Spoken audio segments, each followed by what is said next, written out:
बिस्मिल्लाहिर्रहमानिर्रहीम। अस्सलाम वालेकुम डियर व्यूवर्स, कैसे हैं आप? ठीक हैं? तो हमारी एक सीरीज़ चल रही है लेक्चर्स की। आजकल फ़िलासफ़ी के बाद रिसर्च पे बात हो रही है हमारी। तो रिसर्च बाय मेथड और रिसर्च बाय पर्पस तो आपने देखा भी है। तो आज मैं जिस पे बात करने वाला हूँ that is very important matter, और वो है पॉपुलेशन ऑफ द स्टडी। कि जब भी हम कोई रिसर्च डिज़ाइन बनाते हैं ना, तो रिसर्च डिज़ाइन में सबसे पहले पॉपुलेशन और सैंपल एक बहुत बड़ा इशू होता है किसी भी रिसर्चर के लिए। तो सबसे पहले तो हम डिफाइन करेंगे कि पॉपुलेशन है क्या।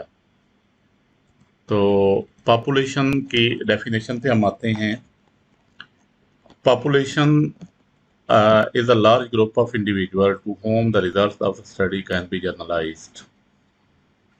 इससे मुराद सिंपल सी बात है कि पॉपुलेशन से मुराद वो इंडिविजुअल्स हैं, वो सब्जेक्ट है कि जिस पे एक रिसर्चर रिसर्च करना चाहता है और चाहता है कि मेरी रिसर्च के बाद जो भी मैं रिजल्ट्स कंक्लूड करूं, उन रिजल्ट्स को जर्नलाइज किया जा सके उन पे। दूसरा है इसकी अगेन डेफिनेशन एक और राइटर ने की है, वो कहता है कि an arbitrarily defined group that is the target of research study. तो किसी भी रिसर्च स्टडी के लिए जो आप एक टारगेट करते हैं लोगों का, ग्रुप का, उसे हम पॉपुलेशन का नाम देते हैं। एक और डेफिनेशन इसमें है group of entities that have quantifiable characteristics in common. यानी ऐसी एंटिटीज जिनकी करैक्टरिस्टिक जो हैं वो कॉमन होती हैं। अब ये बात उसने की है कि इसमें ह्यूमन बीइंग्स भी शामिल होते हैं, एनिमल्स भी शामिल होते हैं, बैक्टीरिया, मशीन वगैरह सारी चीज़ें इसमें शामिल होती हैं कि जिनकी क्वांटिफाइएबल एंटिटीज जो हैं, करैक्टरिस्टिक्स जो हैं किसी भी एंटिटी की, वो जब कॉमन होती हैं तो उसे हम बोलते हैं this is population of one study. Again मैं रिपीट कर रहा हूँ कि किसी भी एंटिटी की जो क्वांटिफाइएबल करैक्टरिस्टिक्स होती हैं जब वो कॉमन होती हैं, चाहे वो ह्यूमन बीइंग हैं, चाहे वो एनिमल्स हैं, चाहे वो बैक्टीरिया, मशीन वगैरह हैं, तो उसे हम कहते हैं that is the population of study. अब पॉपुलेशन की टू टाइप्स हैं जिसके बारे में अमूमन हमारे रिसर्चर, हमारे स्टूडेंट जो हैं वो थोड़ा सा कंफ्यूजन का शिकार होते हैं। तो इसमें जो सबसे पहली टाइप है that is called target population. Target population क्या है? The population to be studies to which the researcher indeed want to generalise the results of the study.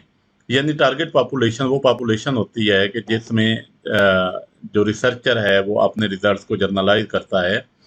इससे मुराद ये है कि ये एक थ्योरेटिकल पॉपुलेशन होती है कि जो हम बुनियाद बना के, जिस बुनियाद पे हम अपनी स्टडी करना चाहते हैं, वो पॉपुलेशन, उसे हम थ्योरेटिकल पॉपुलेशन कहते हैं। The target population is the collection of elements और objects that possess the information sought by the researcher and about which inferences are to be made।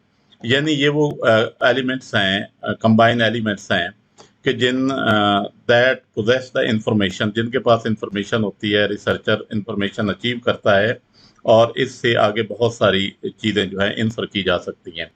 यानी अगर हम इसे ऐसे बोलें तो कहते हैं कि टारगेट पॉपुलेशन जो है वो उन इंडिविजुअल्स पे, उन सब्जेक्ट्स पे मुश्तमिल होती है, उन ऑब्जेक्ट्स पे मुश्तमिल होती है कि जो सेम किस्म की करैक्टरिस्टिक्स रखते हैं, उनके पास सेम किस्म की इंफॉर्मेशन होती है और उनसे इंफॉर्मेशन गैदर करके रिसर्चर जो है वो अपने रिजल्ट्स को कंक्लूड करता है। The target population should be defined in terms of element, sampling unit, extent and time. तो टारगेट पॉपुलेशन में को डिफाइन किया जा सकता है एलिमेंट्स की शक्ल में, सैम्पलिंग यूनिट जो छोटे छोटे हमारे बने होते हैं, और टाइम, और इस लेवल पे जितनी भी चीज़ें होती हैं। दूसरी इसकी टाइप है एक्सेसिबल पॉपुलेशन। अब हम टारगेट पॉपुलेशन को फर्दर रिफाइन कर रहे हैं एक्सेसिबल पॉपुलेशन तक। It is type of population in which in research to which the researcher can apply their conclusion. यानी एक्सेसिबल पॉपुलेशन वो होती है कि जिस पे रिसर्चर अपने कंक्लूजन को अप्लाई कर सकता है। यानी जो उसने हाइपोथेटिकल कंडीशन बनाई होती हैं उन कंडीशन को वो अप्लाई कर सकता है। It is the subset of target population. ये एक सब सेट होता है टारगेट पॉपुलेशन का, also known as a study population, और इसे हम स्टडी पॉपुलेशन का भी नाम देते हैं। It is who the researcher can actually study. अब ये वो, जैसे इसकी एक मिसाल हम ऐसे देते हैं ना कि हम कोई टीचर लेते हैं किसी भी, तो पाकिस्तान के सारे टीचर्स हैं, तो जब हम पाकिस्तान के टीचर्स लेते हैं तो वो हमारी पॉपुलेशन है। जब हम उसको फर्दर कट डाउन करते हैं कि हम पंजाब लेवल पे आते हैं तो वो हमारी टारगेट पॉपुलेशन है।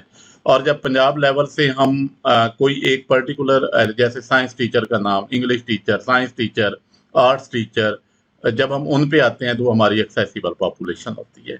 It is subset of target population. तो ये सबसेट होता है पॉपुलेशन का।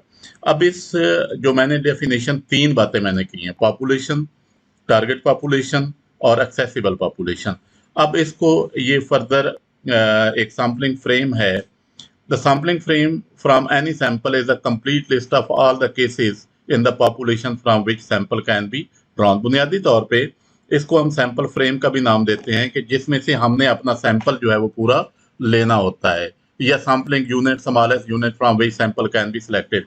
अब इन चीज़ों को समझने के लिए नीचे मैंने एक डायग्राम बनाया है, उस डायग्राम पे हम जाते हैं। अब देखें, सबसे पहले हमारे पास टीचर थे। अब टीचर जो है, इसके बाद एरो देखें तो एरो में पॉपुलेशन आ जाता है, फिर टीचर्स इन पंजाब। अब पूरे पाकिस्तान में तो लाखों टीचर्स हैं। अब उन लाखों टीचर्स जो है, that is the population of my study. कोई भी मैं स्टडी कर रहा हूँ, जब इन टीचर्स को हम पंजाब लेवल पे ले आते हैं तो that is called target population. अब इस टारगेट पॉपुलेशन को जब हम इंग्लिश टीचर पे फर्दर करते हैं, कट डाउन करते हैं, तो that is called accessible population. और एक्सेसिबल पॉपुलेशन के बाद हम छोटे छोटे यूनिट्स पे आते हैं, जैसे मिस्टर एक्स, वाई, जी, कोई भी, जैसे हम कहते हैं रूरल अर्बन में हमने डिवाइड कर देते हैं, मेल फीमेल में डिवाइड कर देते हैं, तो that is called sampling unit. तो इस तरह एक पॉपुलेशन को हम रिफाइन करते हैं। उम्मीद है आप लोगों को ये बड़ा सिंपल और छोटा सा ये एक टॉक थी हमारी। उम्मीद है आप लोगों को समझ आ गई होगी। Thank you very much and thanks for watching and listening.